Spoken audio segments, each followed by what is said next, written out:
Cold-blooded bikers corner a quiet man, what he reveals silences them instantly. The alley was quiet, too quiet. A thin layer of mist hung in the air, curling around the dimly lit street like a ghostly veil.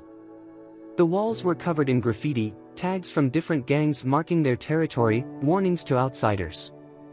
A man walked through, hands in his pockets, shoulders relaxed. He looked ordinary.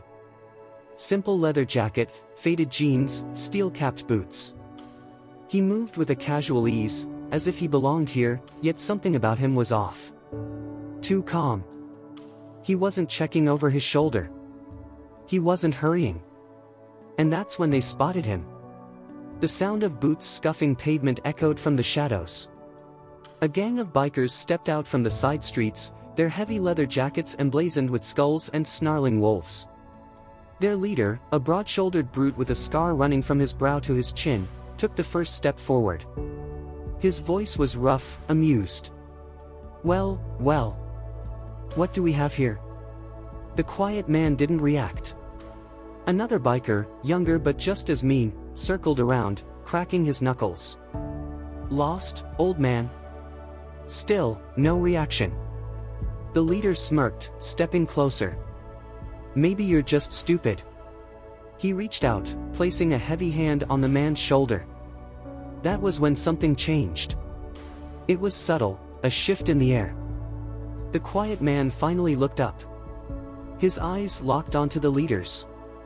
And for the first time, the bikers felt something they weren't used to. Not defiance. Not arrogance. Stillness. Like the deep, endless calm before a violent storm. The leader's fingers tightened on his shoulder. "I'm talking to you." The quiet man blinked, slowly, deliberately. Then, in a voice barely above a whisper, he spoke. "Take your hand off me." It wasn't a threat. It wasn't a plea. It was a fact. A fact so cold and absolute that for half a second, the leader actually hesitated. Then he snarled, yanking his hand away as if burned. "Oh, we got a tough guy here." Laughter rippled through the gang. One of the bikers, a big guy with tattoos crawling up his neck, stepped forward. "Maybe he needs a lesson." He cracked his knuckles. The others grinned, sensing the inevitable. But the quiet man didn't move. Didn't flinch. Instead, he just sighed. "You should walk away." Silence. Then, the gang erupted into laughter. The leader clapped his hands together, shaking his head. "Oh, this is rich. You, telling us, to walk away." He leaned in close, his breath reeking of whiskey and cheap cigars. "And why would we do that?" For the first time, the quiet man smiled. But it wasn't a friendly smile. It was the kind of smile that made your stomach twist. And then he said it. 6 words that froze the gang where they stood. "Because you have no idea who I am." The laughter died instantly. Something shifted. The mist curled tighter around them, the air growing thicker, heavier. For the first time, the bikers noticed something wrong. The quiet man wasn't nervous. He wasn't scared. In fact, he looked bored. The leader narrowed his eyes, searching for any sign of hesitation. There was none. His hands clenched into fists. "You talk too much." He raised his arm, preparing to throw the first punch. And then, the quiet man moved. Faster than any of them could react. And in the blink of an eye, everything changed. The world blurred for a second. One moment, the leader's fist was flying through the air. The next, it never landed. The quiet man moved too fast, sidestepping the punch like he had already seen it coming. His hand shot up, gripping the leader's wrist with an iron hold. A sharp twist. A low, sickening pop filled the alley. The leader grunted in pain, his arm bent at an unnatural angle. The other bikers froze. Their leader, the toughest, meanest guy in the gang, was struggling to breathe through the pain. The quiet man's voice was still calm, still steady as stone. "I gave you a chance. He let go. The leader stumbled back, cradling his wrist, eyes wide in disbelief. The silence was short-lived. A second biker, a heavily tattooed brute, roared in rage. "Kill him!" And just like that, the gang rushed forward. A fist flew, the quiet man ducked. A knife slashed, he twisted away. A heavy boot aimed for his ribs, he caught the leg and sent the attacker crashing onto the pavement. It was a storm of motion. The quiet man wasn't just fighting. He was tearing them apart. A head slammed into a wall. A knee drove into a gut. A biker was flipped over a shoulder, landing hard on the cold concrete. And then, in just seconds, it was over. 3 men lay groaning on the ground. 2 were knocked out cold. Only the leader and one last biker remained standing. The leader, still holding his wrist, looked at his fallen men in shock. His breathing was uneven, rage and fear mixing in his eyes. "Who the hell are you?" The quiet man turned his gaze toward him. It wasn't anger. It wasn't amusement. It was something worse. Indifference. He stepped closer, and the leader flinched before he could stop himself. The quiet man tilted his head slightly. "I told you to walk away." His voice was almost disappointed. The last biker standing, a wiry guy with sharp eyes, took a slow step back. He wasn't stupid. He knew when they were outmatched. "We should go, boss." The leader clenched his jaw. His pride was bleeding just as much as his busted knuckles. But deep inside, he knew the truth. They had picked the wrong man. A man who should never have been touched. A man whose past was now a terrifying mystery. The leader's face twisted in frustration. His gang was watching. He had to do something. Anything. His fingers twitched toward the inside of his jacket. The quiet man noticed instantly. His tone turned cold. "Don't." The leader's fingers brushed against the handle of a knife. A final, desperate move. But before he could even draw it, the quiet man struck. A flash of movement. A hand gripping the leader's throat. In an instant, the biker was slammed against the graffiti-covered wall. Hard. The leader gasped for air, his feet barely touching the ground. The quiet man leaned in, his voice now lower than a whisper. "If you pull a weapon on me, you better be ready to die." A heartbeat passed. Then another. And for the first time, the leader knew what real fear felt like. The leader struggled to breathe, his back pinned hard against the graffiti-covered wall. His hands clawed at the iron grip around his throat, but it was useless. The quiet man's hold was like a vice, unshaken, unwavering. The last standing biker hesitated, hands twitching at his sides, unsure whether to jump in or run. For the first time, the gang leader saw it, the look in the quiet man's eyes. It wasn't rage. It wasn't even satisfaction. It was emptiness. Like a man who had seen far worse than this. A man who had already made peace with violence. The leader gasped, voice hoarse. You don't want to do this." The quiet man didn't blink. His grip tightened just slightly, just enough to let the leader know he wasn't bluffing. "That's where you're wrong." A cold shiver ran through the leader's spine. This wasn't a fight. This was a reckoning. His remaining biker, seeing the look in his boss's eyes, made his choice. Slowly, he took a step back. Then another. And then, he turned and ran. The leader tried to yell after him, but the words died in his throat. Because he knew. It was over. The quiet man finally loosened his grip, letting the leader slump against the wall, coughing, dragging in sharp, ragged breaths. For the first time, the leader felt truly powerless. He looked up, eyes wild with desperation. "Who the hell are you?" The quiet man tilted his head, considering the question. Then, slowly, he crouched down to the leader's level. And in a voice barely above a whisper, he spoke. "A man you should have left alone." The leader's breath hitched. He felt something primal, an instinct he hadn't felt since he was a kid. Pure, unfiltered fear. But his pride was still clinging on, bleeding but not dead. "You don't scare me." The quiet man gave him a slow, deliberate smile. "That's the worst lie you've told tonight." A long silence stretched between them. The leader's hands trembled, but he refused to move. The quiet man sighed, shaking his head. "You still don't get it, do you?" He looked at the broken men sprawled on the pavement. Then back at the leader. "You thought this was just another night. Another easy target." He leaned in slightly. "But now, you're realizing, you were the target all along." The leader swallowed hard. He wanted to fight back. Wanted to salvage his pride. But he couldn't. Not against this man. Not against whatever he was. The quiet man rose to his feet, exhaling like he was already done with this. "I should end this." The leader flinched. The quiet man paused. Then, he took a step back. His expression unreadable. "But lucky for you, I'm not who I used to be." The leader didn't dare move. The quiet man turned, walking away without a single glance back. But his final words hung in the air like a blade.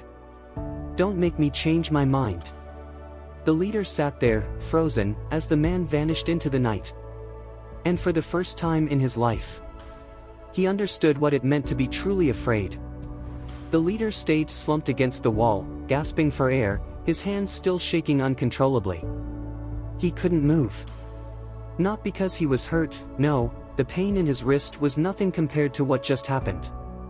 It was because his body refused to listen. Because for the first time in his life, he felt powerless. The alley was dead silent. His men, scattered across the pavement, unconscious or groaning. His most trusted enforcers, taken out in seconds. And he had done nothing. The quiet man had simply walked away. Like it meant nothing. Like they weren't even worth his time. The leader's breathing was still ragged when he heard footsteps, soft, controlled, deliberate. He stiffened. For a split second, he thought, no. No, he's gone. But then he heard it, a voice.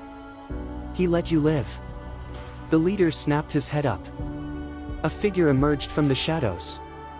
Not one of his men. Someone else. Tall. Dressed in a sharp black coat, hands in his pockets, posture too calm, too knowing. The leader didn't recognize him. But something about the way he stood, the way he spoke, made his skin crawl. "You should feel lucky." The leader gritted his teeth, forcing himself upright. "Who the hell are you?" The man didn't answer. Instead, he took a slow step forward. "You have no idea what you just survived, do you?" The leader felt a chill run down his spine. That man isn't just anyone. He gestured toward the direction where the quiet man had vanished. "You and your little crew picked a fight with a ghost." The leader's fists clenched. "I don't believe in ghosts." The man in black smirked. "Oh, you will." He sighed, as if debating whether or not to tell him something. Then, he leaned in just slightly. "He was one of us." The leader's breath hitched. The man continued, his voice casual. "A long time ago, before you ever ran these streets, before your little gang thought they were in charge, he was the one people feared. He let that sink in. And then one day, he disappeared. Walked away. Just like that. No one questioned it." His smirk widened. Because no one was stupid enough to go looking for him. The leader felt his stomach drop. This was impossible. This man, the one they just tried to rob, wasn't just some ex-thug. He was a legend. A name whispered in places where fear ruled. And they had provoked him. The leader felt sick. The man in black took a step back, hands still resting in his coat pockets. "Consider this your only warning." The leader swallowed hard. He wanted to say something, anything. But what could he say? What could he possibly do? The man in black turned, his voice carrying one last sentence over his shoulder. "Next time, he won't let you walk away." And just like that, he too was gone, leaving the leader standing there, alone, shaken, and for the first time in his life, knowing exactly what true terror felt like. The leader stood frozen, his heartbeat pounding in his ears. His hands trembled at his sides. His entire gang, broken, scattered across the pavement. And the man in black's words still echoed in his head. "Next time, he won't let you walk away." Who was that man? How had they, a feared biker gang, been torn apart like nothing? He thought back to the fight, every movement, every impossibly fast reaction. The quiet man hadn't just defended himself. He had dismantled them. Effortlessly. Like it was routine. Like he had done it 1,000 times before. The leader took a shaky breath, trying to steady himself. But he wasn't prepared for what came next. A weak, groaning voice spoke from behind him. One of his men, Ricky, his second in command, barely conscious. His face was bruised, bloody, but his eyes were wide with something worse than pain. Pure fear. "Boss," Ricky coughed, struggling to sit up. I think I know who he is." The leader's stomach twisted. He turned sharply. "What?" Ricky swallowed hard, looking around as if afraid the quiet man might still be there, watching. "I heard stories. Back when I was locked up. About a guy who just vanished. No name, no trail. They used to call him the Phantom." The leader frowned. "That's a damn ghost story." Ricky's hands shook as he wiped the blood from his lips. "No. It was real." He struggled to his feet, his voice hushed, like he didn't even want to say it too loud. "They said he wasn't just some fighter. He was trained. Military? Black Ops? No one knew for sure. But he was lethal. Untouchable." The leader clenched his jaw. "Then what happened to him?" Ricky exhaled shakily. "One day, he just disappeared. Walked away. And nobody, was stupid enough to go looking for him." A sick realization curled in the leader's gut. That wasn't a ghost story. It was him. The man they had just tried to rob, the quiet man, was the Phantom. And they had forced him back into the world he left behind. The leader suddenly felt cold all over. His pride, his ego, all of it shattered under one horrible truth. They should have walked away. They never should have picked this fight. A distant roar of a motorcycle made him flinch. It wasn't from his gang. He knew that now. They weren't the ones who owned the streets tonight. The Phantom had let them live. But for how long? The leader staggered back, breath shallow, hands unsteady. "We need to leave. Now." Ricky blinked. "Boss?" The leader turned, eyes burning with something none of his men had ever seen before. "Fear. I said we're leaving. Before he changes his mind." And for the first time, without another word, the feared gang got on their bikes. Not with the swagger they once had. Not with arrogance. But like men who had just seen death, and barely escaped. And as they rode off into the night, the leader swore. They would never speak of this again. Engines roared as the gang sped down the darkened streets, but the leader couldn't hear them. His thoughts drowned out the noise. The fight, the revelation, it played on repeat in his mind. They had laughed at the quiet man. Mocked him. Tried to break him. But instead, he had broken them.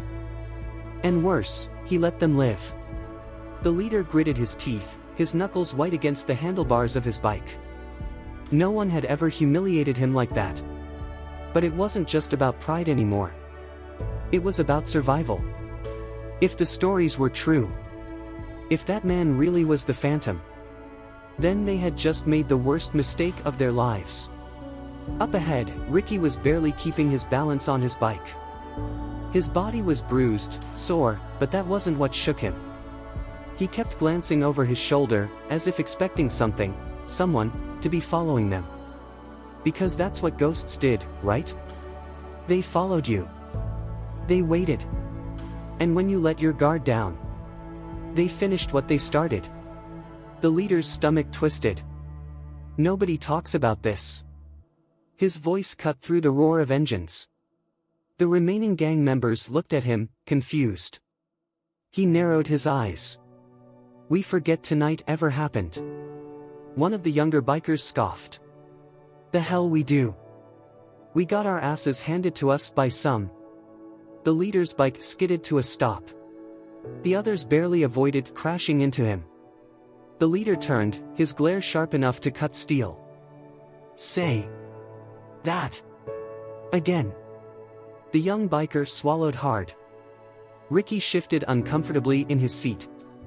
Boss, you think he's gonna come after us? The leader didn't answer right away. He wanted to say no. Wanted to believe that the phantom would just disappear again. But deep down, he wasn't sure. He had seen the way the quiet man looked at him. Not like he was an enemy. Not even like he was a challenge. But like he was nothing. A nobody. A footnote in a life that he had already walked away from.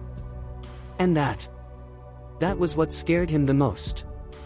Because if a man like that ever changed his mind, if he ever decided that letting them live was a mistake, then there wouldn't be a second chance.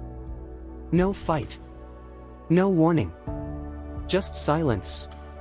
The leader clenched his jaw. We keep our heads down. We move on. And if any of you even think about going after him. His voice dropped to a dangerous whisper.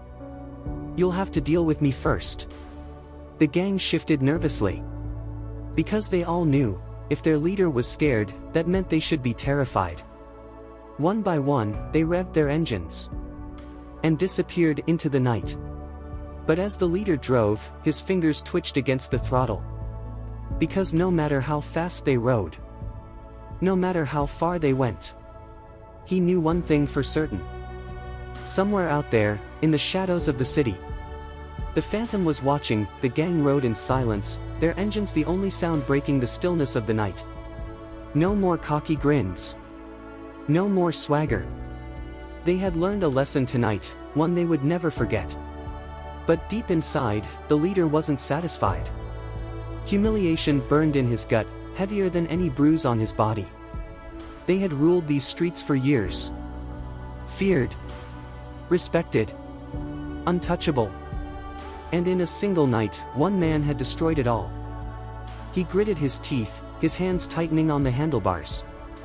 That couldn't be the end. It wouldn't be.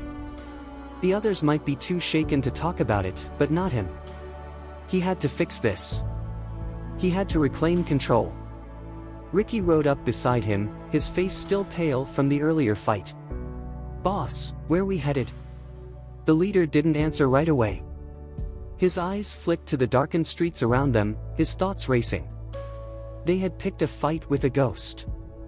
And ghosts didn't just disappear. They waited. And right now, that man, the phantom, was out there. Watching. Waiting. Ricky cleared his throat. Look, man, I don't know what you're thinking, but maybe we just let this one go. The leader's head snapped toward him. Let it go. Ricky hesitated. I mean, yeah. We barely got out of there alive. And I don't know about you, but I like breathing. The leader scoffed, shaking his head. You think running makes us look strong? You think anyone will respect us after this? Ricky frowned. I think if we go after him, we won't live long enough to worry about respect. The leader exhaled sharply, his jaw clenched. Then, almost to himself, he muttered. No one makes a fool out of me.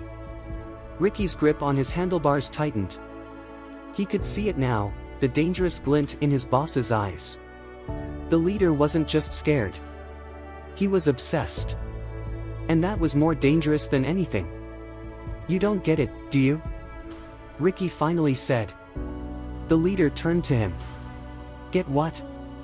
Ricky swallowed, his voice low. This isn't about pride. This isn't about looking tough. That man, he let us walk away. The leader's nostrils flared. So what? You want to thank him? Ricky shook his head. No, boss. I want to survive.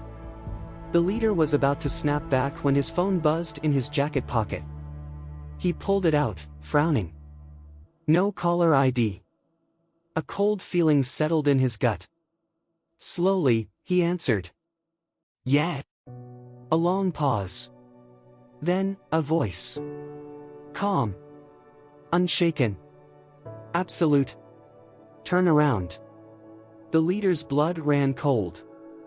Ricky saw the shift in his face. Boss? Who is it? The leader's fingers tightened around the phone. The voice on the other end spoke again. Turn around. Now. And then, the call ended. The leader stared at the phone, his heart pounding. And when he finally looked up, his face had gone completely pale. Because in the distance, through the shadows of the alley, a lone figure stood beneath a street lamp. Still. Silent. Waiting. The phantom hadn't left. And he wasn't done. The leader's breath hitched in his throat. The street lamp flickered above, casting an eerie glow on the figure standing in the distance. He wasn't moving. He wasn't speaking.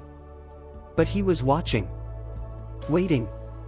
The leader's fingers tightened around the phone. His mouth felt dry. His body, still aching from the earlier fight, felt even heavier now. Ricky noticed the fear in his eyes. Boss, what is it? The leader didn't answer. He didn't need to. Because one by one, the other bikers followed his gaze.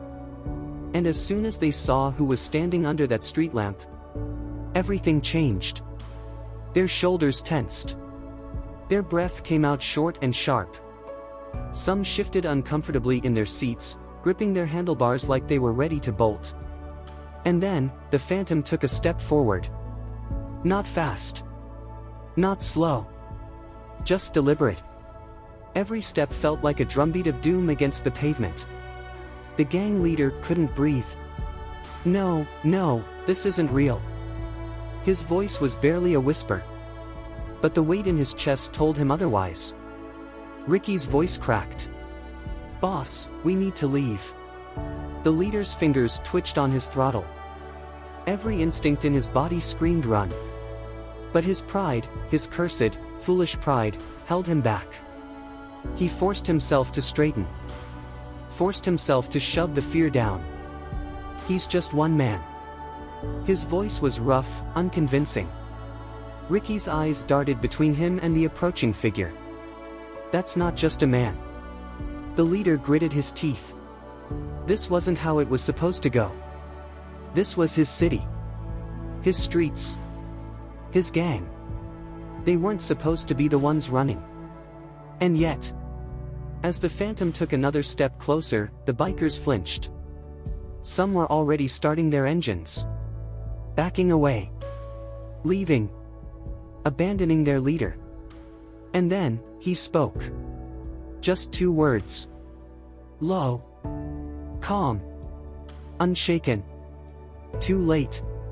The leader's stomach dropped. A shadow flickered behind the phantom. Then another. And another. More figures stepped out of the darkness. Silent. Unreadable. All dressed the same. All moving with the same controlled presence. The leader froze. His mind raced.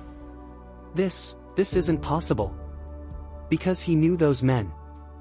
Not by name. But by reputation. Ghosts. Whispers of a past he had only ever heard about in hushed tones. The phantom hadn't come alone. He never would have needed to. But now, he had chosen to. The leader's chest tightened. His fingers trembled as he reached for his clutch. But before he could even think about speeding off, the phantom vanished. For a single heartbeat, the leader lost sight of him. And then, A hand wrapped around his wrist. Cold. Iron strong. He hadn't even seen him move.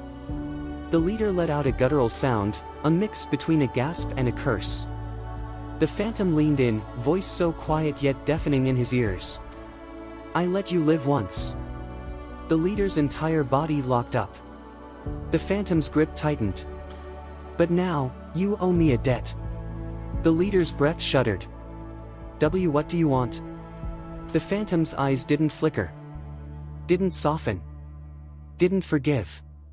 Everything. The leader's face drained of color. Because in that moment, he knew. There was no escaping this. No hiding. No winning. He had stepped into a world far darker than his own. And now, he belonged to it. The phantom let go. The leader staggered back, nearly falling off his bike. His gang, what was left of them, watched in silent horror. No one moved. No one spoke. And then, with one final look, the phantom and his men disappeared back into the shadows. Gone. Like ghosts. But the leader knew, this wasn't over. Because from this night forward, his life wasn't his own anymore. He had been marked. And sooner or later, the phantom would come to collect. The leader swallowed hard. He turned to his remaining men. His voice was hoarse. We're leaving. Ricky hesitated. And the debt? The leader clenched his jaw. His hands shook as he started his engine. Pray he never comes to claim it. And with that, they sped into the night, leaving behind a past they could never outrun.